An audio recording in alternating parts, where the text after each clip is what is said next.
शेर भी आता है, करांच रीछ भी आते हैं, भालू। भालू आते हैं और सांप, बड़े बड़े अजगर भी आते हैं। हाँ परंतु साधना के शक्ति में जब भरपूर ताकत होती है हाँ हाँ। और तो उस समय ना शेर बोल सकता है, ना बिच्छू बोल सकती है, ना सर्प अजगर भालू कोई नहीं बोल सकता है। ऋषि मुनि जंगलों में घुस करके दिव्य साधना करते हैं। ऊपर पानी पीने आते हैं शेर, हाँ देखते रहते हैं, कोई बगाई नहीं करते किसी को। क्या बात है। रात्रिकालीन में हाँ जरूर यहाँ शेर आता है अच्छा। और दिन में अभी तो ऊपर होगा, हाँ पर जन्माष्टमी की रात्र में यहाँ एक बार आएगा जरूर। और भालू भी आता है और महाराज। भालू भी आएगा, पर नुकसान किसी को नहीं पहुंचाएगा। कैंसर की दवा है ये। ये कैंसर की दवा है। हाँ, ये जैसे चार चरण के कैंसर के होते हैं। हाँ 0 से लेके 5 हो जाते हैं। हाँ 3 चरण तक के जो कैंसर है वो अपने दवाइयों से पूरी तरह ठीक होने की चांस होते हैं। नमस्कार दोस्तों, आज की यात्रा के एक नए ब्लॉग में आप सब लोगों का बहुत बहुत स्वागत है। दोस्तों आज हम चित्रकूट की गुप्त गोदावरी रोड आलदेव गांव से लगभग 2 किलोमीटर की दूरी पर मौर ध्वज सिद्ध बाबा आश्रम में मौजूद हैं। पीछे आप देख पाएंगे ये ऊंचे ऊंचे पहाड़ है और इन्हीं जंगल की सुंदर वादियों के बीच में तमाम साधु संत महात्मा ऋषि मुनि निवास करते हैं। दोस्तों रामायण काल के दौरान जब प्रभु श्री राम को 14 वर्ष का वनवास होता है तो अपने वनवास काल का अधिकतम समय वो चित्रकूट के इन्हीं जंगलों में बिताते हैं। तो दोस्तों चित्रकूट के जंगल में आप कहीं भी निकल जाएंगे, तमाम आप लोगों को दिव्य साधु संत महात्माओं के दर्शन होंगे। आज भी जंगल की इन सुंदर वादियों में तमाम ऐसे साधु संत महात्मा निवास करते हैं जो दुनिया की तमाम चकाचौंध है उससे दूर होकर एकांत में रहते हैं और इन्हीं जंगलों के बीच में निवास करते हैं। जंगलों की तमाम जो औषधि जड़ी बूटियां हैं उस पर निर्भर रहते हैं। तो दोस्तों अभी हम मौर ध्वज सिद्ध बाबा आश्रम में आए हैं। यहाँ पर हम एक संत जी हैं, उनसे बातचीत करेंगे, उनसे मिलवाने का काम करेंगे और यहीं से हम अपनी यात्रा की शुरुआत करते हैं। इसके बाद चित्रकूट में तमाम जो साधु संत महात्मा हैं उनसे आप लोगों को मिलवाते रहेंगे, उनके दिव्य दर्शन आप लोगों को करवाते रहेंगे। दोस्तों बताते चले कि चित्रकूट को प्रभु श्री राम की तपो स्थली कहा जाता है और यहीं पर प्रभु श्री राम ने अपने वनवास काल का अधिकतम समय व्यतीत किया था। आप देखेंगे इधर कितने अच्छे अच्छे सुनहरे फूल खिले हुए हैं और इन जंगलों के बीच में आप देख पाएंगे हरे हरे जो पेड़ पौधे हैं वो तो है ही, साथ ही ऐसे रंग बिरंगे फूल आप लोगों को देखने को मिल जाएंगे।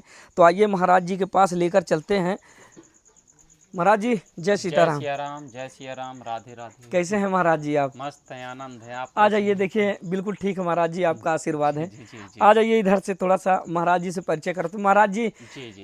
कैसे हैं आप, पहले तो बताएं। बस बढ़िया, अपने कुटिया में है, आनंद से रहते हैं, भजन करते हैं। अच्छा अच्छा, दर्शकों को अपना परिचय बता दीजिए महाराज जी, आप अपने मुखार बिंदुओं से। मेरा नाम हनुमान दास है। अच्छा, संत हनुमान दास महाराज जी हैं। जी। हमारा यहाँ बचपन से ही साधनाओं में और साधु संतों की सेवा में लगे रहे हैं अच्छा अच्छा। और लोगों को आना जाना यहाँ बना रहता है। हाँ हाँ तो बस यही भजन करें और यहीं पर आनंद करें। आनंद करें। जी, जी, जी। हमारा यहाँ का जो परिचय है, यहाँ राजा मोरध्वज की नगरी हाँ सिद्ध बाबा का स्थान।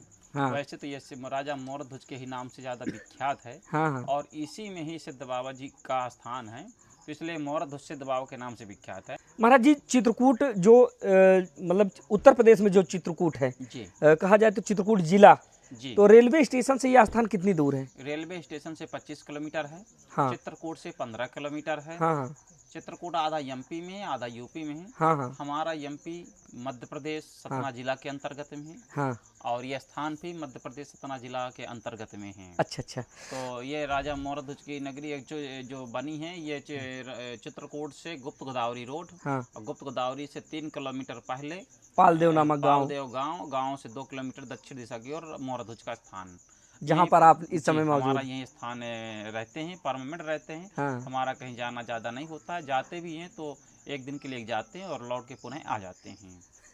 दोस्तों मैं आप लोगों को बताना चाहूँगा कि जब आप चित्रकूट में आएंगे तो अनायास आपका मन मंत्रमुग्ध हो जाएगा। ऐसे ऐसे तमाम दिव्य साधु संत महात्माओं के आप लोगों को दर्शन होंगे। और एक खास बात मैं आप लोगों को बताने वाला हूँ कि चित्रकूट एक ऐसा ज़िला है जो 2 राज्यों में विभाजित है। आधा चित्रकूट उत्तर प्रदेश में है, आधा चित्रकूट मध्य प्रदेश में है। जिस जगह पर हम मौजूद हैं यह चित्रकूट मध्य प्रदेश में आता है और ज़िला लगता है सतना। गुप्त गोदावरी रोड में जैसे आप गुजरेंगे तो गुप्त गोदावरी स्थान से 3 किलोमीटर पहले ही पालदेव नामक एक स्थान है, और पालदेव नामक स्थान से यानी कि गांव है, पालदेव नामक गांव है, और पालदेव गांव से दक्षिण दिशा की ओर लगभग 2 किलोमीटर की दूरी पर जंगल की सुंदर वादियों की बिल्कुल किनारे मौजूद है यह मौरत ध्वज सिद्ध बाबा आश्रम का स्थान, जहां पर आज हमारे साथ बातचीत करने के लिए महाराज जी हैं।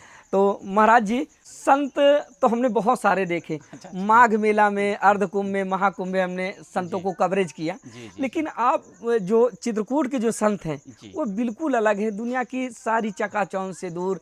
तो महाराज जी क्या कुछ कहना चाहेंगे? चित्रकूट की नगरी में जो है सती अनुसुईया आश्रम है। हाँ।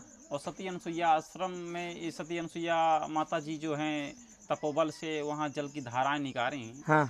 तो चित्रकूट के अंतर्गत जितने भी दिव्य स्थान है, सती अनुसुईया, गुप्त गोदावरी, राजा मोरा ध्वज, अमरावती और हनुमान धारा, तारकुंडी, इनमें क्या है, ऋषि मुनि जंगलों में घुस करके दिव्य साधना करते हैं। हाँ हाँ। तो जो ऋषि मुनि जंगलों में घुस के दिव्य साधना करते हैं उनके ऊपर फुल पावर चीज हैं। हाँ हाँ। जो शहरों में रहते हैं साधु संत तो अपना तो पेट पालने के लिए चला रहे हैं, हाँ। परंतु जो ऋषि मुनि साधु संत जंगलों में घुसे हैं हाँ। उनके अंदर तप भी है और साधना भी है और ज्ञान भी है। कोई लोगों का थोड़ा बहुत अगर समस्या समाधान करने की वो भी प्रक्रिया होती हैं। हाँ हाँ। तो इसलिए चित्रकूट की नगरी में जो बहुत सारे संत ऐसे हैं जो अंदर ग्राउंड में, कहीं जमीन के नीचे कोई घुसे हैं, कोई ऊपर हैं, गुफाओं कोई में है, गुफाओं में, कोई नदी के किनारे हैं, कोई शमशान में है, तो अपनी साधनाओं में मस्त रहते हैं। क्योंकि राम स्वयं भगवान श्री रामचंद्र जी भी यहाँ 14 वर्ष के लिए वनवास यहाँ के लिए आए हैं। तो 14 में 12 वर्ष यहाँ पर बिताए हैं। हाँ, जब उनको वनवास होता है तो वनवास काल का 12 वर्ष चित्रकूट में व्यतीत करते हैं। तब साधना करके बिताए उन्होंने। तो तब साधना सब ऋषि मुनि और राजा और महाराजाओं ने सोचे कि स्वयं परमात्मा अगर चित्रकूट नगरी में तपस्या और साधना के लिए विद्यमान हैं तो हम ऐसी नगरी में क्यों न जाएं। उसी कारण से राजा और महाराजा यहाँ पर साधना करने के लिए आए हैं। उसी दौरान पे राजा मोराध्वज राजस्थान के रहने वाले हैं, परंतु यहाँ तब साधना करने के लिए यहाँ पे आए हैं। इसलिए ये स्थान हमारा जो है राजा मोराध्वज की नगरी के नाम से जाना जाता है। अतः जो है यहाँ पर जो चारों तरफ जंगलों में घुसे हैं ऋषि मुनि साधु संत, वो यहाँ तपस्या करते हैं।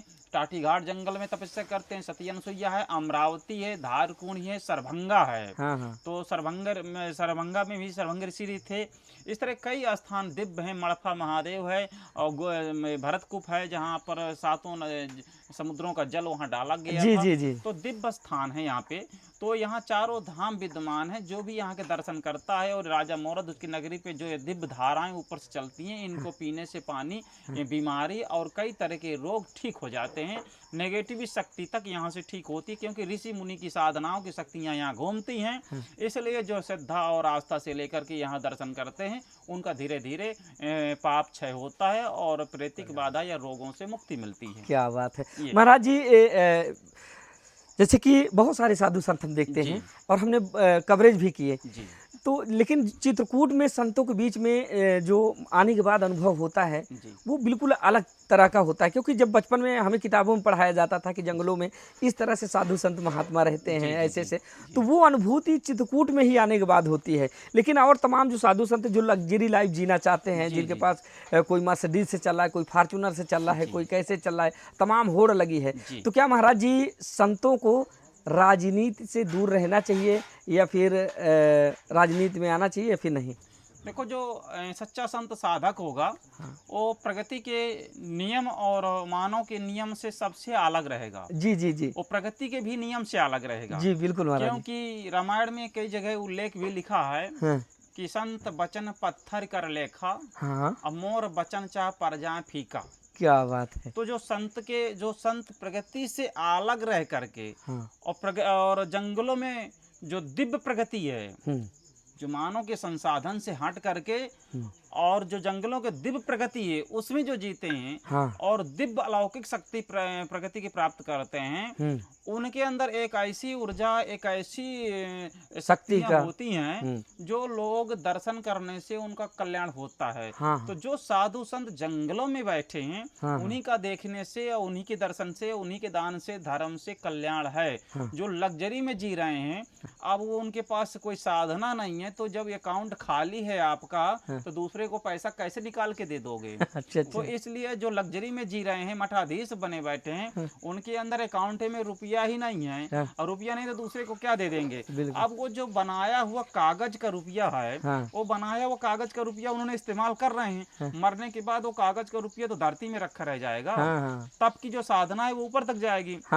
तो जो तप की साधना है साधु संतों की, वही अकाउंट बैलेंस है। बिल्कुल, तो वो साधु संत जो लग्जरी में जा रहे हैं वो साधना तो कर ही नहीं रहे हैं, तो तप का अकाउंट उनके पास है ही नहीं है। लोग जाएंगे भी तो ठीक ही नहीं होंगे उनके पास। पर जो जंगल में रहते हैं वो अगर किसी तरह संपर्क में मिलते हैं, उनके साधना पे उनका अपना रोग दोख तो वो कृपा करके कई तरह के उपचारों के द्वारा कुछ सिस्टम से उन्होंने आगे सफलता दे सकते हैं। अच्छा जी महाराज जी, जैसे कि आप संत हैं और जंगलों में रहते हैं, तो ऐसे में औषधियों से उनका बड़ा लगाव रहता है, तो क्या महाराज जी ऐसा कुछ जड़ी बूटी वगैरह आप? हाँ, हमारे यहाँ क्या, हम बचपन से जंगलों में रह करके जो तपस्या और साधनाएं किया है, और साधु संतों के साथ में उनके चरण दबाया, साधु संतों के साथ में रहे, उनकी सेवा किया। उन्हीं साधु संत और कुछ ग्रंथों में जैसे चरित संगीता है, महारावण संगीता है, और शालिग्राम निघंट है, भाव प्रकाश है, आयुर्वेदिक शास्त्र है, ऐसे कई ग्रंथों से और बड़े बड़े ऋषि मुनियों से कुछ जड़ी बूटियां हमको प्राप्त हुई हैं। जो उनकी प्रार्थना किया, हाथ जोड़ा, उनके पैर दबाया, उनका जूठन खाया, तो उनसे प्राप्त हुई हैं। जी। तो उन कुछ जड़ी बूटी हमारे पास हैं, जो लोग आते हैं उनका उपचार किया जाता है। जो हमारे पास नहीं होता तो लिख दिया जाता है, आदिवासी से मंगा के लोग दे दिया, उचित अपना वो खर्च ले लिया, अपना जड़ी बूटी दे दिया उनको। तो उसमें कुछ जड़ियां हमारे पास हैं, जैसे हमारे पास नस ब्लॉकेज का है सिस्टम। नस से ही पूरा शरीर का पंचतंत्र चलता है। अच्छा। अगर कान की नस, आंख की नस, मस्तिष्क की नस, L4, L5 साइड का पैरालिसिस, मतलब शरीर के गुप्त अंगों में कोई भी तनाव है, कोई भी कमी है, तो नस से संबंधित जुड़ी होगी, उससे सारी संबंधित है। तो नस का सिरप और नस की दवा तैयार की गई है, जो कि अगर लोगों को पूर्णतः वो इस्तेमाल और सही तरीके से करेगा तो धीरे धीरे नस की समस्या खत्म हो जाएगी और इंसान को हर तरह से अच्छा और समृद्ध हो जाएगा। अच्छा ठीक हो जाएगा। अच्छा महाराज जी, ये सारी दवाएं आप देते हैं? वो हमारे गुरुओं की दी हुई है, वो दवाइयाँ दी जाती हैं, जड़ी बूटियाँ। हाँ, सही हो जाते हैं महाराज जी उससे? अब वो लोग तो ले जाते हैं और ठीक भी होते हैं। अच्छा। तभी तो हजारों वीडियो भी कई यूट्यूब में पड़ी हैं अपनी। अभी तक महाराज जी कितनी औषधियाँ बांट चुके होंगे आप? कितने लोगों को दे चुके हैं? हमारे यहाँ तो एक समय, अभी पिछले साल में तो 400-500 पर डे लोग रहते थे। अभी भी 100-150 लोग आते जाते रहते हैं हमारे पास। तो इसलिए अब उनकी गिनती तो हमारे पास नहीं है, पर लाखों से ज्यादा हो गए होंगे। अच्छा महाराज जी, जब हम यहाँ पर पहुँचे तो मैं सहयोगी से कहूँगा दिखाना चाहेंगे। ये देखिए, आपके एक सहयोगी संत हैं, जो मैंने देखा ये जो है कुछ घोट रहे हैं। ये कैंसर की दवा बन रही है यहाँ। ये क्या है महाराज जी, ये क्या बना रहे हैं? ये कैंसर की दवा है। ये कैंसर की दवा है? हाँ, ये जैसे 4 चरण के कैंसर के होते हैं। हाँ। 0 से लेके 5 हो जाते हैं। हाँ। 3 चरण तक के जो कैंसर है वो अपने दवाइयों से पूरी तरह ठीक होने की चांस होते हैं, और चौथे चरण में अभी तक उसका खोज जारी है। पर पूरा परफेक्ट नहीं है। पर 3 चरण तक का परफेक्ट है और हो जाता है। तो कैंसर की भी दवा अपने पास है। नस खोलने की है। नस कहीं की भी ब्लॉकेज होगी, नस खुलेगी। 84 प्रकार की गैस होती है, तो गैस का भी सिस्टम है, और छोटी मोटी अन्य बीमारियां का भी हैं। जैसा भी देखा जाता है वैसे आगे बढ़ाया जाता है। तो इसलिए महाराज जी साधु संत अपने। तो महाराज जी ये कैंसर की जड़ी बूटी बना रहे हैं? कैंसर की बन रही है। ये कैंसर की जड़ी बूटी महाराज? कैंसर ठीक हो जाएगा? बिल्कुल ठीक होगा। दोस्तों, अभी हम चित्रकूट के जंगलों में मौजूद हैं, जहां पर आप देख पाएंगे जो चित्रकूट के दिव्य साधु संत महात्मा हैं, वो तमाम औषधियों को जो है इसी तरह से कूट पीस कर जो है बनाते हैं। और ये कैंसर की दवा महाराज जी बना रहे हैं। देखिए, ये कैंसर की दवा बनाई जा रही है, और 3 स्टेज के कैंसर तक को महाराज जी सही कर सकते हैं। 3। अच्छा, आप कहाँ से हैं महाराज जी? हम हरिद्वार से हैं। अच्छा। महाराज जी के शरण में हैं। महाराज जी के शरण में हैं। जी बिल्कुल। देखिए दोस्तों, महाराज जी जो है हरिद्वार से आए हुए, हरिद्वार से महाराज जी के साथ रहते। इस तरह तमाम साधु संत जो है महात्मा आप लोगों को चित्रकूट के जंगलों में मिल जाएंगे। ऐसे तमाम दिव्य साधु संत महात्मा जो औषधियों को ज्यादा तवज्जो देते हैं। अच्छा महाराज जी, क्या जो आज के समय पे पर्ची लेखन या दुनिया भर का ये सब चल रहा है, इस पर विश्वास करते हैं आप? ये सब करते हैं या फिर? देखो, हम ये कहते हैं कि जैसे भारत के अंदर हमारे मध्य प्रदेश में 500 आश्रम हैं जिसमें पर्चा बनाया जाता है। परंतु बात ये सोचने की, जैसे मैं आपको बता दिया कि इस गाड़ी के अंदर इतने लोग बैठे हैं, हाँ तो क्या आपको उसमें लाभ मिल जाएगा? जी नहीं। आपके घर में बता दिए इतने भाई हैं, इतने बहन हैं, हाँ और ये गाड़ी रखी है, हाँ तो क्या उसमें आपको लाभ मिलेगा? नहीं। बताने से लाभ नहीं होगा। हाँ उसका कर्तव्य करके उसका दुख और उसका रोग को ठीक करने से लाभ होगा। इसलिए हम बताना तो हम पहले बहुत किया है, इसलिए बताने का सिस्टम हम बेकार मानते हैं। मेन ये है कि जानकारी करके तत्काल उसका सही समाधान हो जाए। जड़ी बूटियों से, जड़ी बूटियों से हो जाएगा या रेकी नाम की शक्ति से भी हो जाएगा। अच्छा, रेकी नाम की शक्ति का भी उपयोग करते हैं हाँ, महाराज जी? रेकी नाम की शक्ति हम इस्तेमाल सूर्य और चंद्रमा की किरण से खींच करके लोगों को नेगेटिव शक्ति जो होती है, हाँ हाँ उसको हटाने में मदद करती है वो। अच्छा अच्छा अच्छा। तो उसलिए जांच करने के बाद, नेगेटिव शक्ति हटाने के बाद फिर उसको रोग की दवा दी जाती है, जिससे रोग पुनः ठीक होता है और अच्छा हो जाता है वो।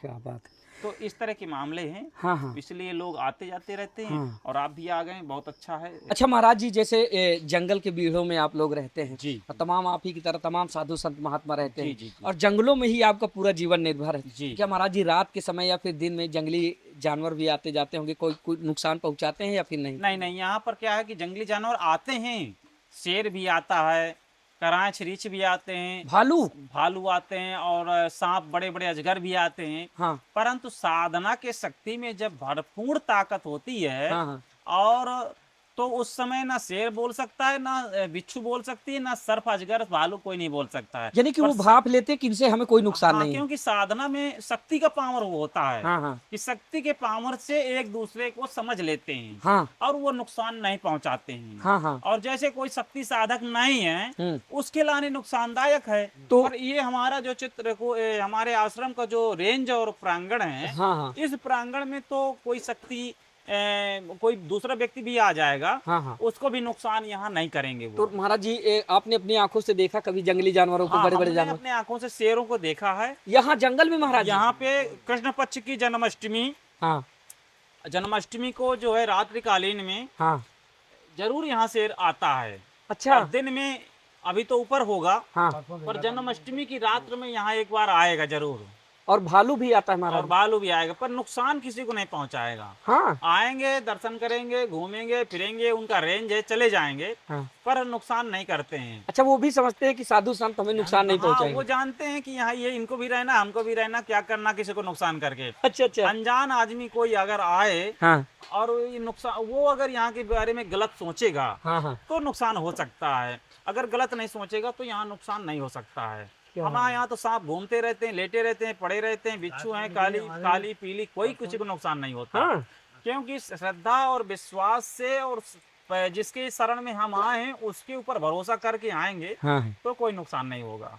क्या इसलिए बात वो है। हिसाब से चलना चाहिए। दोस्तों, चित्रकूट के संत हैं और चित्रकूट का बीहड़ जंगल है, और इन्हीं जंगलों में दस्यु भी रहे, डकैत भी रहे, और साधु संत भी हैं, और कभी प्रभु श्री राम भी इन्हीं जंगलों में जो है वन भटके।